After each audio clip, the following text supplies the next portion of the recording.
why knowing what to do is not always enough to heal. This matters so much because so many women are deeply informed. We know everything. We've done all the research. We know the language. We save the posts. We listen to the podcasts. We watch the shows. We watch all the interviews and all the documentaries. We can identify patterns in not just other people, but even in ourselves. We understand trauma responses. We know that we need to set boundaries. We know that we need to rest. We know that we need to drink enough water. We know that we need nervous system support. We know that we need to exercise and build self trust. We know all of this stuff. We've intellectualized all of this stuff.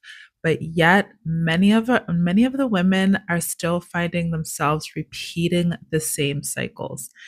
And this just is so frustrating and it feels so confusing. It creates a lot of shame. And I know this because this has been me for many, many years. But this does not mean that there's anything wrong with you. This is actually a part of the healing process. And this just means that all of the information, all of the insight has reached the mind, but it hasn't yet been embodied. We have not yet felt the safety through support and repetition for it to fully land in our body and for us to experience this embodied healing. I want you to notice right now what it feels like in your body to hear this. I can understand healing and still need support to live it, right? Because many of us women, we are high performers, we are risk managers, we are life managers, we're outperforming people on a day to day basis. We are leaders, we are business women, we are entrepreneurs, we are career women. So we are the ones that are supporting other people. So we rarely ask for support. We feel like we got it all. We know how to do the things. We understand the things. We know how to do the things, and so it can be so challenging for us to really seek out support and accept support. But I want you to hear this right now.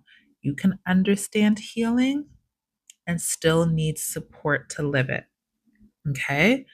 So, this is the thing, information does not always create change. It's actually really powerful to gather all this knowledge, gather all this wisdom, all of this studying and self development and personal development that you're doing. All of this is so beautiful, right? You are the most self aware person in your circle, in your community, in your family, and all this insight, it does matter, okay? Sometimes learning a new truth, it can open a new door. It can help us name what we're experiencing. It helps us relate to what's happening in the world. It gives us language and voice to what's happening in our bodies. It helps to reduce shame. It helps us to feel seen. But information alone does not automatically rewire our survival patterns. It does not automatically mean that we are going to be healed. It does not automatically mean that we're going to adopt this information that we know is true, right? We're carrying it around in our head because we know it's true. We can regurgitate it, but it doesn't mean that it's going to actually be embodied and make a change in our lives. It doesn't instantly create nervous system safety to have nervous system language. It doesn't automatically teach the body how to respond differently in real time just because you have all the practices, you have all the tools in your toolbox. This is because healing is not cognitive, it is embodied. Okay, I'm going to say it again. Healing is not cognitive, it's embodied. We have all this head knowledge, right? But the trauma, the processing, the letting go, the healing, it's all being held in our body. This is really where we need to release, and this is really where we need to experience and have new experiences. So many people consume healing content the way that we were taught to survive, right? By gathering more, learning more, preparing more, doing more. And then we're just hoping that the knowledge is going to finally create the change, right? That's how we've climbed up the corporate ladder, climbed up the professional ladder, got our education, got our degrees. That's how we mother, that's how we parent. We just feel like learning the information is really going to help us get to that next level. But healing is not a performance of understanding. That's not how we gauge how much we heal. It's not by how much we know. It's a practice of living. It's how we feel on a day to day basis. And sometimes we just stay in the information phase because it feels safer than actually applying the changes in our lives. Because what would that cost you? What would it cost you to start doing the practices that you know about? What would it cost you to release some of the shame? What would it cost you to release, let go of some of the old stories, to let go of some of the grief, to let go of some of the heartbreak? That is going to dysregulate you so much, right? Because our nervous system is designed to keep us safe, and safety is what's familiar. So, if through repetition we've gotten used to the shame stories, if we've gotten used to the trauma patterns, if we've gotten used to how we hold and how we show up and how we communicate, that is our safety net, right? So, learning feels like a controlled way to heal, right? Insight feels clean. There's no risk involved with learning and gathering information. But real life embodiment asks so much more of us. It asks us to pause in the moment. It asks us to really put things into practice. Actually go lay down. Actually go move your body. Actually do the journaling. Actually do the scripting. Actually do the meditation. Actually do the things that we are quoting on Instagram and saving on social media, right? It requires us to not just notice the pattern, but to choose differently, right? To choose differently. I know I'm dysregulated right now. I know that this is a trigger for me right now, right? That's one phase of healing. That's the intellectualizing of the healing. But how do we actually change the pattern and put the things that we know into practice, right? To tolerate the discomfort of change is so dysregulating, right? Learning and gathering information is control. It's a form of controlled healing. But to actually tolerate the discomfort of change, actually putting those things into practice, that is going to dysregulate you so quickly. And for a person, particularly a woman who's had to be in survival mode all her life, who has managed to bring herself literally up out of the mud, that is going to dysregulate. To let go of control and to actually tolerate the discomfort of change, that is going to dysregulate you. And it's going to cost you. And as a high functioning woman, you have too much to lose. I understand what that feels like, right? You have to stay present enough. You have to keep showing up enough for something new to happen. But do you actually have the time to do that, right? Most of us are living practice to practice, task to task. Do you actually have the time to stay present long enough to see how something new is going to happen and unfold? That's really vulnerable work. And so, as I said, the nervous system is designed to keep us safe. And so we've adopted these patterns, we've adopted these stories through repetition. So that is exactly how we're going to change and actually heal. Transformation is going to happen through repetition. So not just one breakthrough moment, not just saving a post for later that we're probably never going to read again. It happens through many small moments. It comes by showing up even in the discomfort. It comes by actually putting the things into practice, actually embodying the things that we know over and over, even though it feels uncomfortable, until it becomes less uncomfortable. So it happens when you keep returning to the breath, right? You know all this breath work, you know all this meditation, but it happens through actually doing it, actually returning to the breath. It comes when you practice holding the boundary again and again and again, right? That's going to dysregulate you. It's going to come through speaking your truth. It's going to come through experiencing a heartbreak, creating some distance by things and people that we feel comfortable with. It's going to come through choosing to rest again and again, right? Not resting with your phone, but actually choosing to rest. It's going to come through you asking for and receiving support, not just one time, but again and again, right? Being in that state, in that mode of receiving.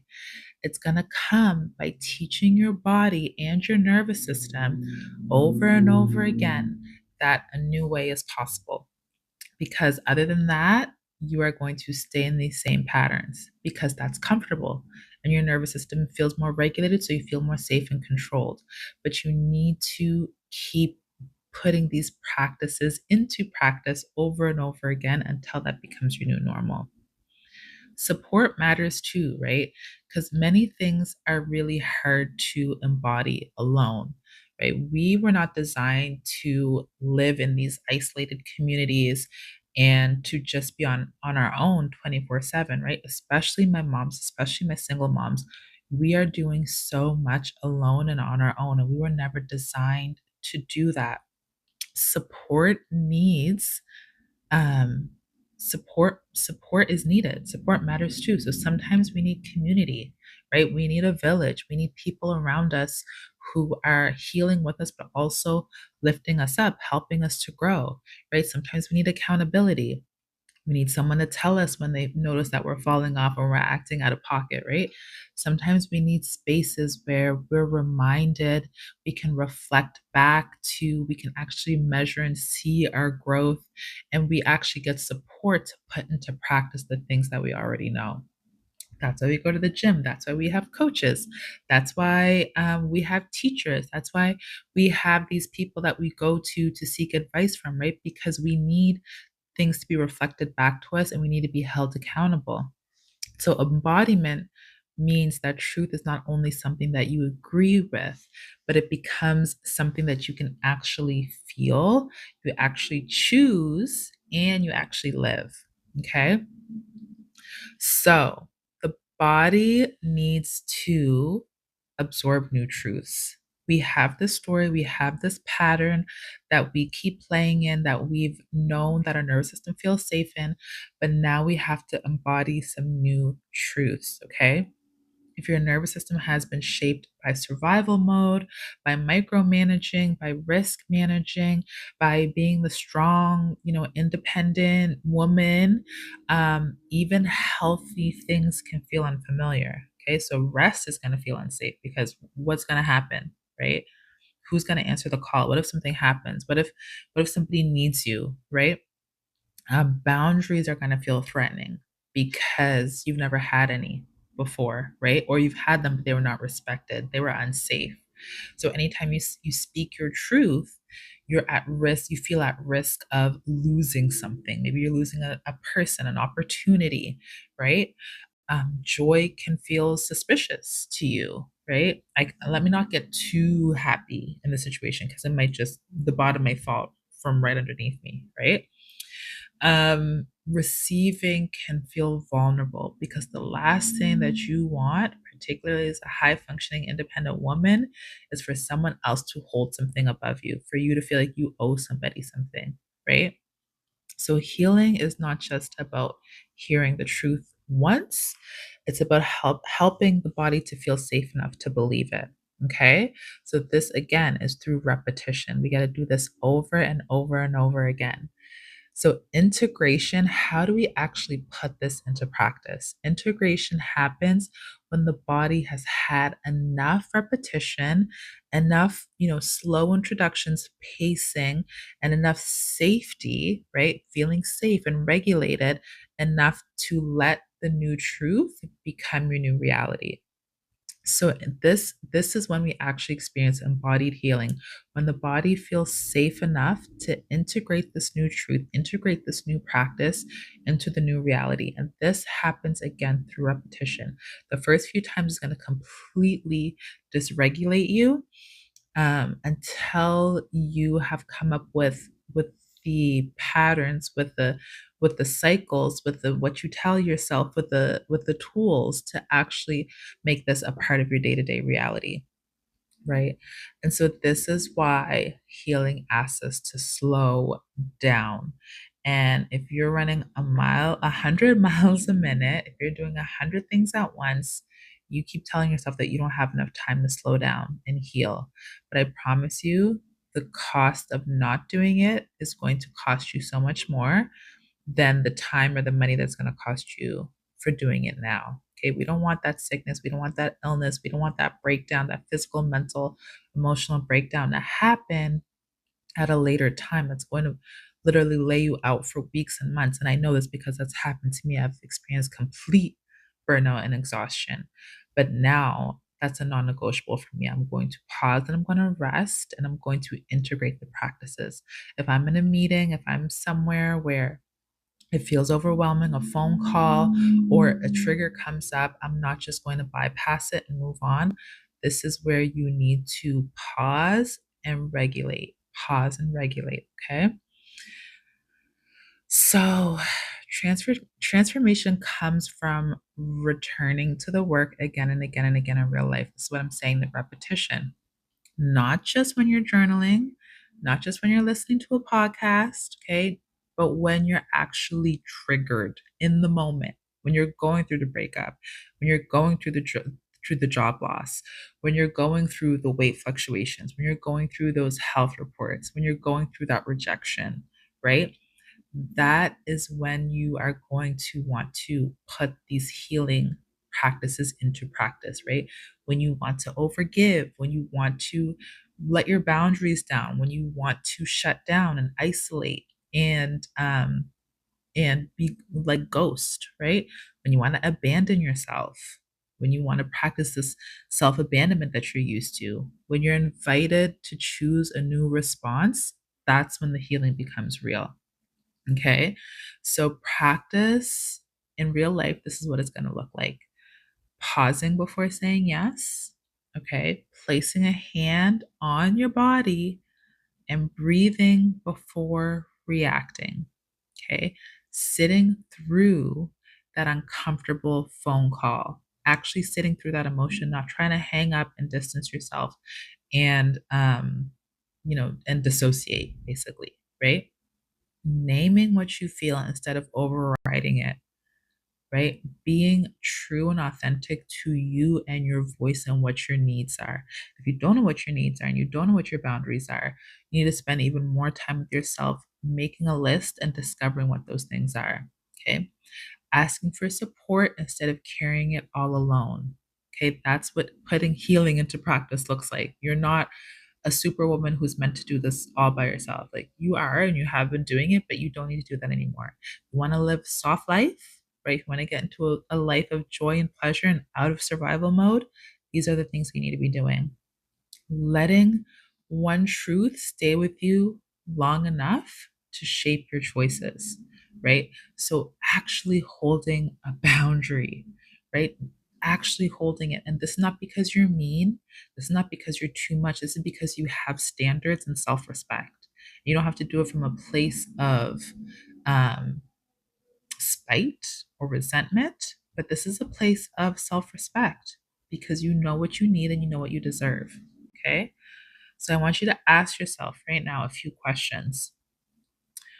What do you know intellectually that you do not yet fully live? Where do you keep reaching for more information?